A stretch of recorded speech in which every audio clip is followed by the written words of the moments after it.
you trust Ferguson Roof Systems to replace your roof, we go the extra mile to protect your home and property. On every job, we deploy durable netting to protect your home's exterior and landscaping. It's just one more reason why you should call Ferguson Roof Systems today.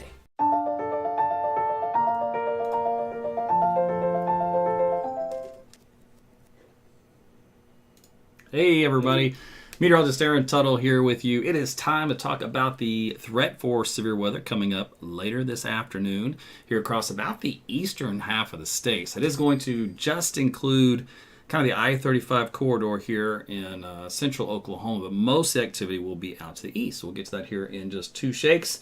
Meanwhile, if you're again watching on Facebook and you're having a tough time getting notified when I do go live, you can opt in to get a direct message from me. Just click that link I just posted. And if you've done it in the past, you'll have to revisit every now and then, hit the old Manage Message tab. That way you will be able to get notified so that it knows that you still want the info. All right, Angela says, last day off and bad weather coming. That's right. Angie says, let's do this. So yeah, we got some action coming. All right, temperatures outside. We are 67 degrees at my house. You can still see a lot of clouds around, so it's mostly cloudy. We've had a few breaks of sunshine kind of come in, but otherwise had a lot of fog this morning, and that kind of put the kibosh on some of the extreme heating that we'll see coming up for today. But needless to say, it's going to feel a little bit more like springtime scenario than it's going to feel more like a first week of January type deal. Let's take a look at the big picture here across the Oklahoma region, the cloud cover. And you're going to see a lot of clouds across the western half, still even mostly across the eastern half. You do see breaks here where you can see the ground cover kind of coming in. So there are pockets of sunshine, but it's just going to be kind of the same scenario all day long. So don't expect for this really to change. Now, temperatures outside, much warmer across the eastern parts of the state than it is up across the northwest. Why? Well, we had a warm front that kind of retreated in this area overnight tonight, and that's been pushed up to the north thanks to a nice strong south-southeasterly fetch of moisture in anticipation of the storm system up to our north and west. So if you look at the dew point values, meaning how much moisture we brought into the state, we're in the low 60s here in central Oklahoma, upper 60s down south and east. Now, if you've heard me talk about this before, we need ingredients for severe thunderstorms that typically can produce tornadoes. It's more favorable to have the 60 dew points in place, and we're going to have that here for today. Now, wind speeds as well as we talked about out of the south-southeast here across a good chunk of the state, exception up here the north and west, where we are kind of in the process here of kind of getting an area of low pressure that will develop along this little boundary, and this little low will kind of move to the east a little bit. It's not going to be very strong. There's a stronger one back to that'll zip up through into Kansas and kind of take shape. But it'll kind of what it'll do is it'll kind of focus these winds out in this region of the state to more of a southwesterly direction for this afternoon. Whereas winds here kind of in the central corridor, kind of more due south, and then these winds out here southeast. And so we've got the convergence line kind of dancing right here in the middle part of the state as far as getting any of those thunderstorms to develop. That's why it's going to be kind of a close call here in Oklahoma City. If you do look at the eastern Oklahoma, it's a no-brainer. Moderate risk for southeastern Oklahoma and Arkansas. Again, of course, Tulsa's included in the slight risk. Timing is for the worst case scenarios anywhere from 3 to 8 o'clock in the evening here across the Oklahoma. Then continues a little bit longer out there in the Arkansas region. And the severe weather risk, like we talked about, kind of right along the I-35 corridor here for Oklahoma City. Now, here's a look at the bigger picture across the nation. You can see how large this thing expands. I mean, it's all the way down to the Texas coastline, goes up toward Memphis, back out here in southeastern Kansas, and does come right into the I-35 corridor. The enhanced reading in the orange just means a little bit better potential for more of that tornadic activity, which is hatched here in the 10% ring in this region of Arkansas, etc. So let me zoom into that here for you. So this is the same outline, but just kind of on a zoomed in scale. So you can see everywhere here in yellow along this line is where the slight risk is. They didn't bring it exactly to I-35, but they could have, and they probably should have. We'll look at the new model data here in a minute. Meanwhile, you can see the enhanced risk down here on into most of Arkansas overnight, and then back into eastern Texas. So potential for tornadic activity will be in this zone. And let me show you. Let's see. I want to do this right here.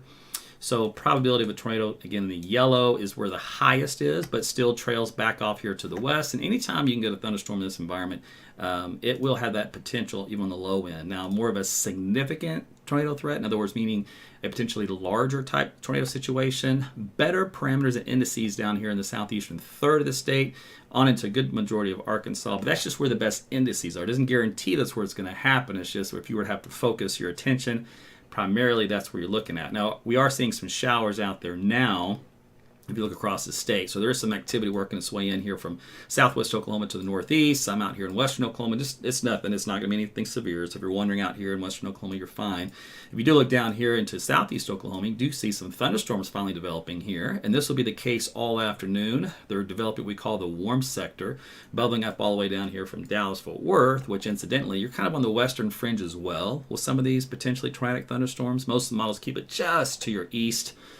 So watch carefully in that area just in case the models are off by a county and you do get included for today. All right, so let's go back here to the model data and we'll show you this is the latest look at the data. Let me see if the new one come in yet. This one hasn't quite finished in. Let me see if it goes far enough. It gets enough to get us started. Okay, so if you look here, and this is our high resolution short-term data set, it does have these little isolated supercells developing here along the I-35 corridor at 3 o'clock this afternoon. They continue down here into northeastern Texas, and even there's some out here in eastern Oklahoma. So it's kind of like I don't know, you take like a shotgun approach, right? And you just splatter it on the screen. That's what we're going to have this afternoon. They get more concentrated, more clustered along that convergence line I mentioned here at 4 o'clock, just right along I-35 and then points east. Again, any of these, honestly, could produce a potential tornado along with some damaging winds and some large hail. You do see little hints of little helicity tracks in the data. Not very strong indication. There's 5 o'clock, for example. Here's 6 o'clock. And they just kind of keep bubbling up through the evening hours. I'll go back a data set here just so we can carry it on through time.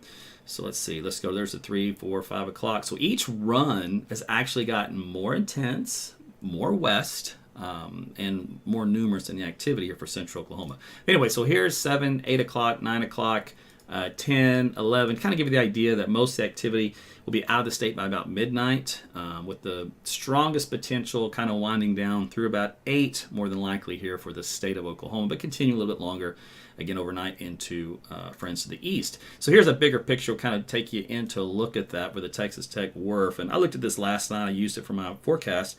Today, it kind of did a little shift to the east, which I don't agree with, but I still like the look of it, which has a lot of these little cells popping up with helicity tracks indicating some hail, wind, and potential tornadoes. So that just kind of goes to show you there's a lot of those here across the eastern third of the state on down into northeastern quadrant of Texas, just on the east side of Dallas-Fort Worth. And if this is off by a little bit, then we're talking about, the favorite activity kind of in this zone. And that would include just west of Tulsa and also at least Dallas County and Rockwall County. So kind of keep that in mind for any of these particular storms. You have to keep an eye out. They will move eastward regardless as we head into the later evening hours on into Arkansas. You can see how those helicity tracks continues. You're probably still going to have some embedded tornadoes within this, but it should be more of a linear segment, a line segment. In other words, kind of like a squall line. So you'll still have pockets of wind in there, so wind damage is usually more of an issue when you get to a line configuration. And then you get occasional kind of a QLCS type tornado or something like that. But really, needless to say, that's where all the action is going to be for the remainder of this afternoon. Temperatures out there. We're into the 50s coming up for tomorrow, so quite a bit cooler than today. Obviously 60s and 70s out there this afternoon. We're going to be into the 30s tonight, so next few nights will be quite chilly. Friday, a little bump in temperatures briefly ahead of the next cold front, which knocks us back down to seasonable conditions into the 50s over the weekend, and then back into the 20s and 30s overall. So no huge, storm signals as far as anything when it comes to winter weather yet. This goes out to the middle of January. I'm still looking, and we're bound to get something before, either the end of January or certainly before the end of February. We usually get a couple, 2 or 3 systems that do work through the state that are significant when it comes to winter weather, be in the form of ice or snow or sleet or freezing drizzle, something, it's going to cause a nuisance and or some smiles on people's faces. So that's what I've got here for you for today. All right, let me take a look at your comments, questions, suggestions, all that jazz. Check you guys out on YouTube. Kings of Destruction checking in from Yukon. So yeah, Yukon looks good today. So be kind. You guys are hilarious on your nicknames on YouTube, by the way. Be kind, Oklahoma. Hello from your area. I don't know where your area is, but yes, hello right back to you. Caleb, yeah, it's gonna be a little stormy here for today. Out there for this afternoon. You guys on Rumble, by the way, thanks for checking in, and on Twitter as well. I'm still looking forward to kind of a more of a chat thing to show up on Twitter when they revamp that whole platform again for streaming situations. All right, so what happens? First off, download my free weather app, AT's Weather to Go. It's on Apple and Google Play, so it'll actually warn you ahead of time of developing tornadic conditions within a thunderstorm and rate that from like a scale of 0 to 10. In this environment, again, if you got anything like around a 4 or 5 or 6, you better start paying really close attention. You might think about getting in the shelter. If that BTI rating comes up to a 7, 8, 9, 10, you better hit the deck. Go ahead and get in your, quote, Frady hole or the center part of your home or whatever you've got for that, away from all outside walls and windows. That will protect you from flying debris, etc. And if you've got things like blankets, mattresses, sporting gear for the kids, we always suggest that. As well, just many layers, things that protect you from the outside walls when it comes to tornadoes. And I always put that, if you look at the bottom of this screen, it runs 24/7, 365. So I ingrain this in your brain so you don't even have to think about it, right? It's like muscle memory. Because when you're in a panic and you're freaking out and you've got, a tornadic storm that's coming right for you, and all of a sudden, either I'm telling you about it or maybe you flipped on the TV and they're gone hysteric, and that makes you more hysteric, whatever. You're going to be hard to think in that situation. So the more you see this message over and over, the more it's just like it's an automatic reaction. You don't even have to think. So I suggest, of course, when it comes to tornadic coverage, you watch here. That way you don't get worked up, and I'll keep you calm, cool, level-headed as best I can, and we'll give you the actual information versus just kind of making things up. So that makes sure you're safe and everybody is safe. And also, we'll do some things like, of course, other than try to tell you the exact location, in other words, the intersection, for example. But also, I do a lot of the overlay-underlay situations where I take the radar map off, in other words, the data off, and we look underneath the radar. And a lot of times when you do that, you see open land, you see lots of trees, and you see no houses. So, it's one of those deals, if a tree falls in the woods and no one's there to hear it or see it, doesn't even matter. Well, in those cases, we have a lot of those when it comes to tornadoes here in Oklahoma. They are a lot of times over open land. They don't affect anyone. So I always look at that just for kind of a sanity check. Okay, is it going into a populated area? Are there any farmhouses in the way? If it's just trees and land, I don't care, right? So, in other words, I don't have any anxiety. I'm not worried about it. You don't have any anxiety. You're not worried about it. Now, the people on TV may still be jumping up and down, screaming, hooting, and hollering, but that's what they do. But if you do that, I'm not going to hoot and holler over a tree out in the middle of nowhere. But anyway, so we'll do that kind of stuff here when I do cover tornadoes. So I do expect to probably have to do some coverage this afternoon into this evening. We'll see how it goes. I'll be monitoring trends. That'd be great if none of them produce a tornado. I mean, sometimes they get kind of close. They'll rotate, and you hear the word rotation a lot. You'll see things spinning around. I can have some hail, some wind. That's typical. Again, tornadoes are very hard to generate, very hard to develop. So it's not always a guarantee.